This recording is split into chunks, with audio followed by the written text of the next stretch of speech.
Alright guys, welcome back to the channel. We have more gaming and PlayStation news, rumours and leaks to go over. So Hideo Kojima never really sits still, does he? Fresh off his appearance at the Lucca Comics and Games 2025 convention in Italy, Kojima made a quick detour to Amsterdam, home of Guerrilla Games, one of his closest collaborators in the industry. Now, Kojima showing up at Guerrilla's office isn't exactly unusual. The two studios have shared a strong bond ever since Guerrilla gifted Kojima Productions the source code for its Decima Engine way back in 2015, right after Kojima left Konami and rebuilt his studio right from scratch. Now, it's the same engine that powered Death Stranding and its sequel, Death Stranding 2 on the Beach.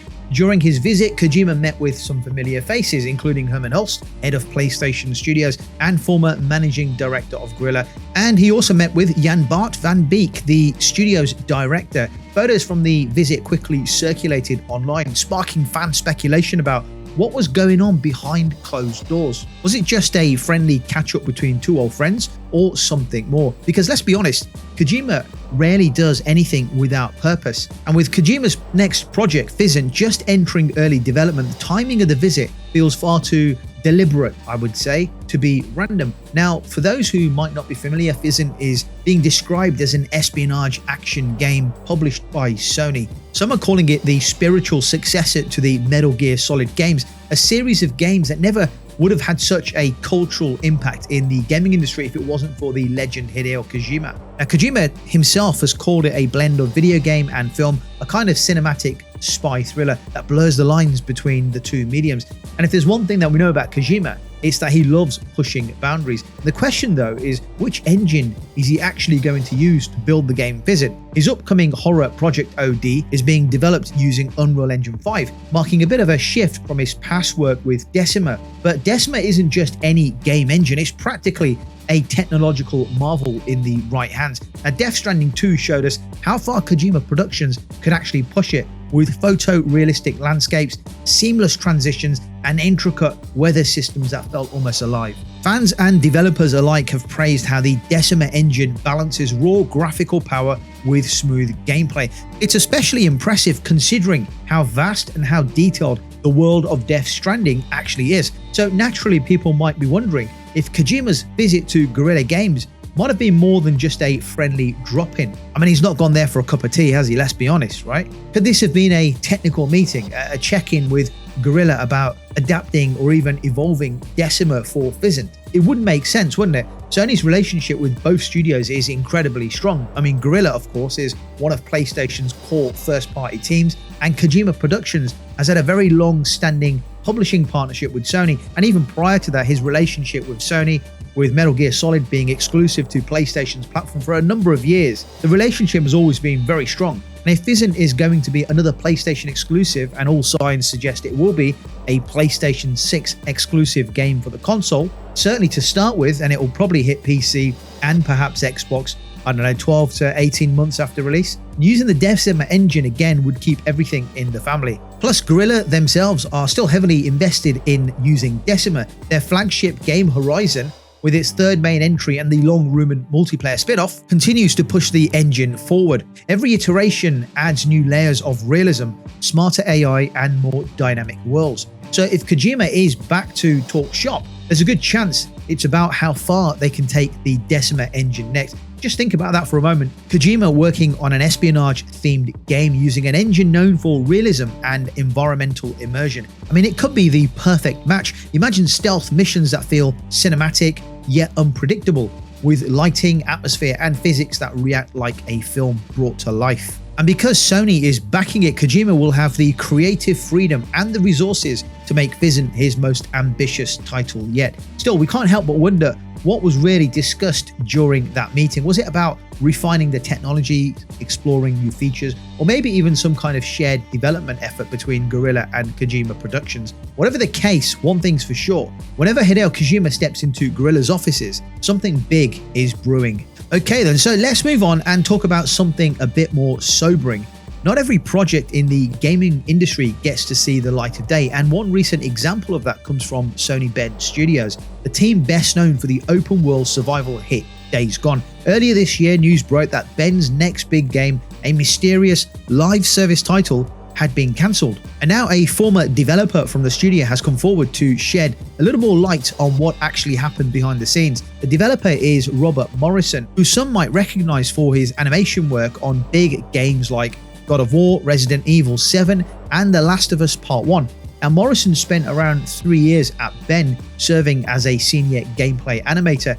Recently he posted a reflection on social media highlighting all of the games he's worked on, including a few that never actually made it out the door.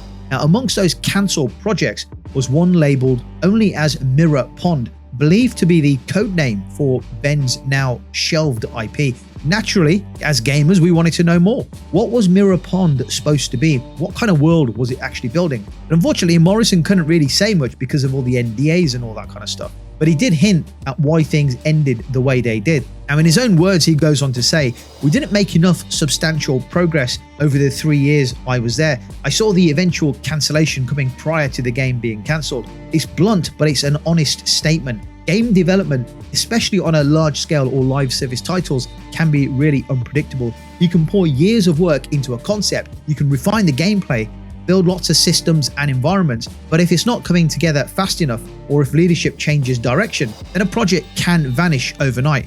And that's exactly what seems to have happened here. Morrison's LinkedIn profile adds a few more clues. He described his role as creating hand-keyed and mocap-based gameplay animations for player characters and NPCs, covering everything from combat, traversal to interactions and abilities. He even mentions working with the Decima Engine, the same engine Kojima Productions and Guerrilla Games use. That connection also is fascinating. It means Sony was continuing to spread Decima's technology across multiple studios, maybe trying to unify tools and workflows across its first-party teams. But for Ben, unfortunately, the experiment didn't quite pan out. Reports around the time of the cancellation suggested that Sony wasn't entirely convinced by the project's progress or the direction. Some insiders claimed that it was meant to be a live service multiplayer experience, part of Sony's broader push into online titles, but development simply wasn't moving fast enough. Sadly, the fallout hit hard, and after the project's cancellation,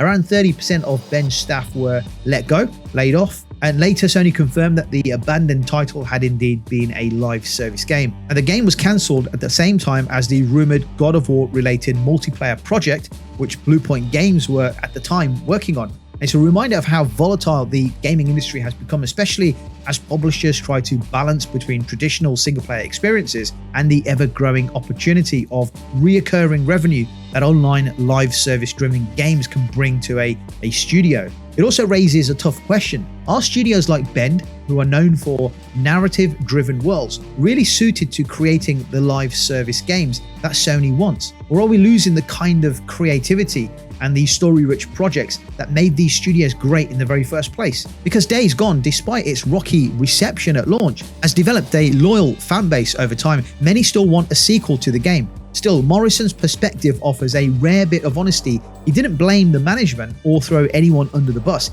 He simply acknowledged that the project just wasn't shaping up the way it needed to be.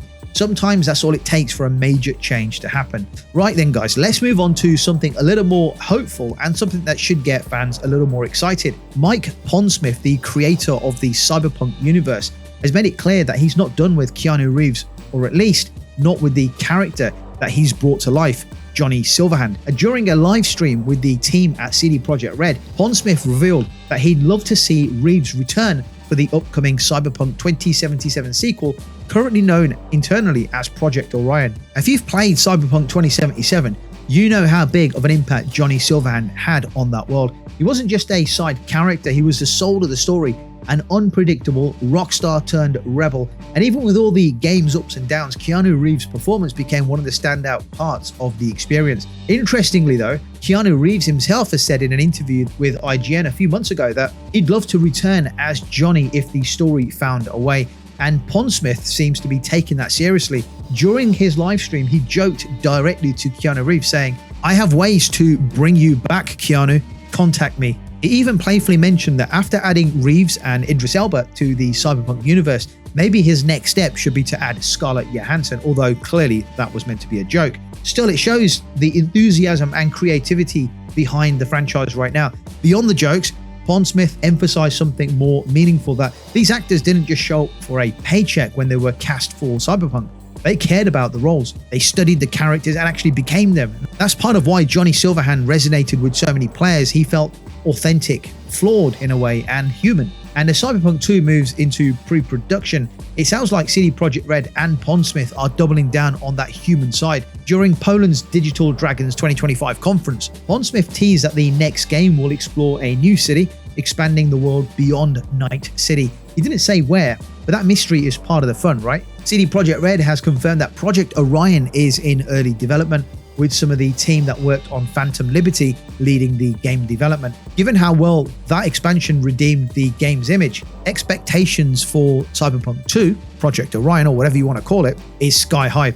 It makes you wonder, if Johnny Silverhand does return, how would they explain it in the game? In the world of Cyberpunk, where technology blurs every moral and physical boundary, almost anything is possible. And if Keanu Reeves wants to do it, and Pondsmith has ways to make it happen, then maybe we haven't seen the last of Night City's most rebellious character just yet. Okay guys, let's move on to celebrating a major milestone. So believe it or not, the PlayStation 5 just turned 5 years old. It's hard to believe, half a decade since Sony's latest console hit shelves back in November 2020. It's kind of wild to think about, right? I don't know about you guys, but for me, even though we've had some ups and downs this generation, it doesn't really feel like this generation has started. It just feels weird. Don't get me wrong, I'm not knocking the games we've had, but to me, it just feels like we're only just getting started with the PlayStation 5 generation. Anyway, to celebrate the milestone, Sony has rolled out a brand new ad campaign called It Happens on PS5. The campaign includes 3 short cinematic ads: the greatest stunt jump ever, the unexpected catch, and everyday problems in extraordinary vehicles. Each one is designed to highlight those unpredictable, over-the-top moments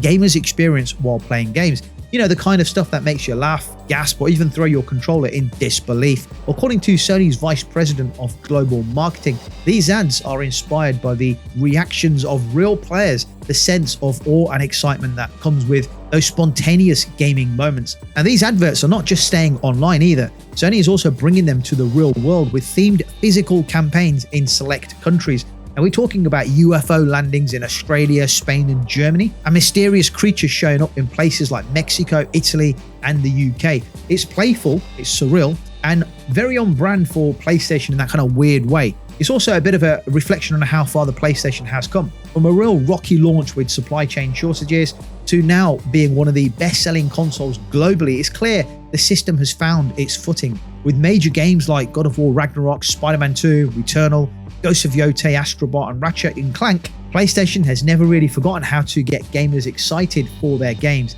And with a new PlayStation console on the horizon and rumors of a new PlayStation handheld, this campaign feels like both a celebration and also a signal of what's next. Okay, so let's move on to something a little bit more serious and something that touches on the rights of gamers themselves. Remember Concord, the awful multiplayer shooter from Sony that was shut down just 2 weeks after launch? Yeah, it was one of the fastest and most disastrous game closures we've ever seen. But believe it or not, something good might actually come out of it. Game's failure has now made it into the UK Parliament, where lawmakers are debating how to better protect consumers in digital spaces, especially gamers. Ben Goldsborough, a member of Parliament, led the discussion by pointing out that when players buy a game, they're not just spending money, they're actually investing time, effort, imagination, and friendship. And when a game shuts down unexpectedly, all of that vanishes. Now that hits home for a lot of players, because in today's gaming industry, so many titles depend on online servers. And once those servers go down, you lose access to everything, even if you've paid full price. Interestingly, one MP even used Concord as a positive example, praising Sony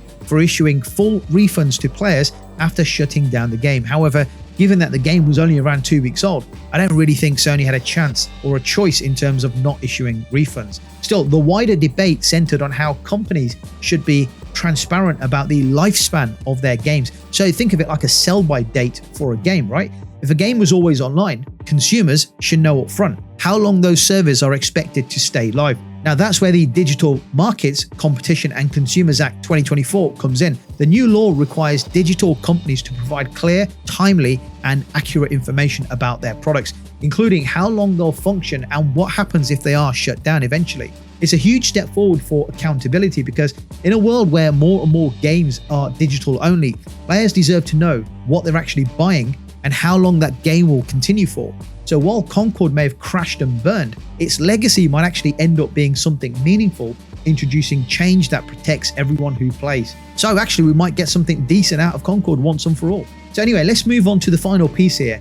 Recently, EA, the company behind FIFA, now called EA Sports FC, and Battlefield and The Sims, confirmed something massive. It's of course being sold in a $55 billion deal led by Saudi Arabia's public investment fund, along with Silver Lake and Affinity Partners. Now that number alone makes it one of the largest leveraged buyouts in history in any industry. But naturally, a deal this big comes with some major concerns.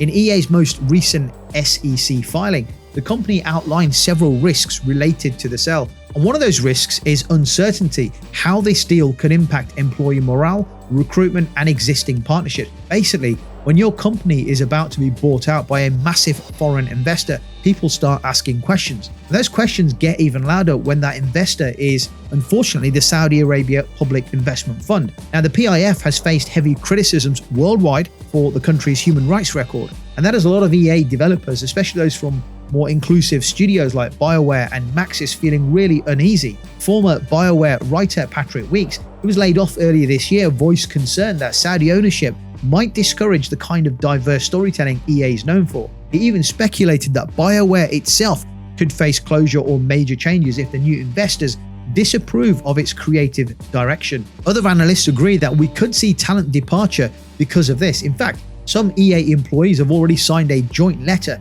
expressing worries about mass layoffs, studio closures, and the loss of creative freedom. EA, for its part, insists that nothing will actually change creatively. In an updated proxy statement, the company stated that it will retain creative control, promising that its mission, values, and commitment to players and fans will remain the same. The investor group, according to EA, is supportive and committed to investing in its staff and culture. But again, words are one thing, right? And actions are something else. The filing also outlined other risks tied to the merger. EA could lose out on future business opportunities because of the sale, rack up heavy legal and consulting costs, and even face potential lawsuits if shareholders object. There's also a $1 billion termination fee if the deal somehow falls apart. Add to that the operational risk, things like natural disasters affecting offices, or trade and tariff policies impacting global operations, and you start to see just how complicated these types of deals really are. The sale is expected to conclude and close in 2026,